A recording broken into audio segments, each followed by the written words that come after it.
Today we are making pan-fried shumai. Shumai are traditional Chinese dumplings and they are typically steamed.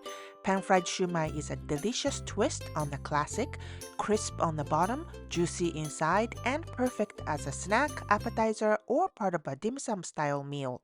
First, we cut the brown onion. Slice thinly and finely chop. Next, peel the ginger root and grate it finely. In a large bowl, combine the ground pork, grated ginger, chopped onion, and we are going to add all the seasonings.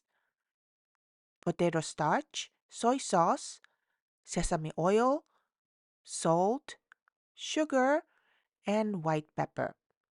And mix well until thoroughly combined. Now we are going to wrap the meat mixture with shumai skin or wonton wrappers. Take one sheet and place the meat mixture in the middle and gently squeeze the side and shape into small cylinders. Normally, the shumais are steamed, but today we are going to pan fry.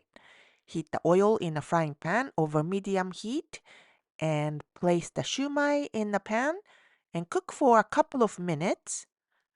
Add some water and cover with a lid and steam for 3 to 4 minutes until the water has evaporated. When the bottoms are nicely browned, drizzle with sesame oil and cook for another minute. Then flip the dumplings and cook for 1 more minute. Serve with soy sauce and Japanese mustard.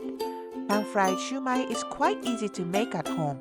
You don't need a steamer, and pan frying with a bit of oil makes it heartier and more satisfying. Hope you try it soon. 美味しい。美味しいね。